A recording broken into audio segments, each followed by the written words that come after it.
ácitro, ela tem um espectro bem mais amplo do que a éritro, tem uma meia-vida maior, é mais bem tolerada por via oral e tem baixa toxicidade. Então, por isso que ela é muito mais usada, tá? Mas lembrar que, idealmente, em jejum, porque em meio a... quando você tá com alimentos, pode prejudicar a sua absorção.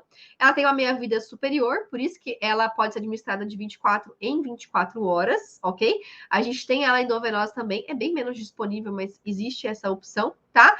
E aí lembrar que a ácitro, ela tem uma potência maior contra hemófilos e moraxela, tá? Mas menor contra estrepto e estáfilo. Estáfilo a gente nem vai usar para a macrolide, né? Pelo amor de Deus. Mas o estrepto, pensando aqui em viária superior, um estrepto pneumônio, tá? Otite, sinusite. Então, ela age melhor naqueles grãos negativos do que no pneumococo, ok? Então, aqui, ó, são várias bactérias que ela tem ação. Lembrar que a gente pode usar também alguma contra grãs negativas, hemófilos e moraxela. Tem atividade contra a Shigella. Então, se vocês assistiram a aula que eu falei para vocês, atualização de 2023 do Ministério da Saúde, quem for fazer prova, eu tenho certeza que vai cair, porque sempre cai diarreia aguda, ainda mais que teve atualização. Então, nas crianças menores de 5 anos, a azitromicina foi a primeira escolha para as gastroenterites bacterianas, tá? Porque a nossa principal causa é a Shigella e ela tem ação contra a Shigella, tá bom? Bordetella pertussis, então coqueluche também. Não é a primeira opção para o treponema pálido, né? Na sífilis, não é a primeira opção, mas você pode usar naqueles que têm anafilaxia, uma alergia grave, uma anafilaxia às penicilinas, ok? Não tem ação contra Klebsiella, proteus, então a gente não vai usar, por exemplo, a infecção urinária, certo? Nem pseudomonas, nem áureos resistentes à oxa. Então, é mais para via aérea superior mesmo ou algum atípico que a gente vai usar, tá? Então, como que a gente calcula?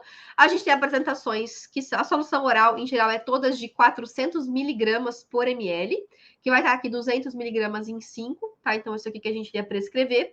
Eu achei muitas variações de dose, de orientações. Eu achei de 5 até 12 miligramas por quilo por dia, dose máxima de 1 grama por dia, ok? Então, em geral, a maioria orienta 10 miligramas quilo dia no primeiro dia e mais 4 dias com 5 miligramas por quilo, tá? Vai depender, dose única se for alguma doença, alguma clamídia, alguma infecção, por exemplo, de trato genital, certo? Alguma IST, 3 dias, 5 dias, vai depender, ok? Em geral, para qualquer luxo, a gente usa 5 dias. E aí, lembrar que é um pó também. O próprio diluente vem na caixa, então a mãe vai colocar aquele líquido que estava na caixa, no frasco de pó, e depois ele só dura 5 dias, então não adianta mais que 5 dias, e pode manter em temperatura ambiente tranquilamente, tá?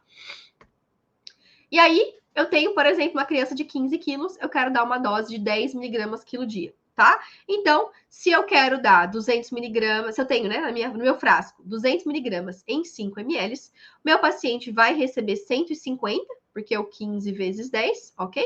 Eu quero saber quantos ml é isso. Então, são 3,75 ml de 24 em 24 horas, tá? Mas você vai prescrever 3,75? Jamais, né, gente? Vou prescrever 4 de boas, certo? 4 ml de 24 em 24 horas, tá? Quantos ml o paciente precisa? Vamos fazer um macetinho aqui, tá? 10, que é a dose que eu quero, vezes o peso. Eu quero descobrir quantos ml é isso. E eu tenho 200 miligramas em 5 ml. Então, no final, para prescrever a azitromicina, macetinho, 0,25 vezes o peso, ok? Então, esse é o macete. Então, quando eu usar a azitromicina de 200 miligramas em 5, que é a única apresentação de solução oral que a gente tem, é o peso da criança vezes 0,25. Tá certo? Beleza? Macetinho para vocês, tá? Aí, uma coisa que aqui em Cuiabá eu já tive problema em relação a isso, e eu não sei se vocês têm também. Porque às vezes vai comprar, e aqui eu trouxe o nome comercial, sem nenhum vínculo também. Por exemplo, a Astro aqui da Eurofarma. O que está escrito no frasco, eu coloquei aqui na foto para vocês, é assim, ó. Azitromicina de 1.500, ou de 600, ou de 1.200. O que é isso? É nada mais a quantidade total de miligramas que tem lá dentro, tá? Então, aqui, a de 600, ela vai ter 600 miligramas lá dentro, no total de 15 ml, depois que eu reconstituir. Então, naquele paciente, por exemplo, que a gente usou, o paciente 10 quilos, tá? Vamos supor que o paciente 10 quilos, ele vai usar 2,5 ml por dia, certo? Por 5 dias, serão 12,5 ml que ele vai precisar. Então, eu posso prescrever, por exemplo, um lastro de 600. E aí, se for uma criança maior, quanto mais ml você usar, mais. Tem locais que não. E o que eu sempre faço? Eu prescrevo, por exemplo, amoxicilina, 400mg, 5 ml, traço, e eu coloco a quantidade em ml total que o meu paciente vai precisar para o tratamento. E aí ele vê se vai comprar um, se vai comprar 2 frascos. Em geral, é o jeito que eu consegui, mais dá certo, sem problemas de paciente voltar com a receita e tudo mais. E aí isso acontece, tá? A Flávia tá perguntando, o peso dividido por 4 é errado? Flávia, o peso dividido por 4 e 0,25 vezes o peso é a mesma coisa matematicamente, tá bom? Então, matematicamente é a mesma coisa, tá? Porque o peso, vamos supor que seja o peso vezes 1, né? Dividido por 4. 1 dividido por 4 é 0,25, então é a mesma coisa, tá bom?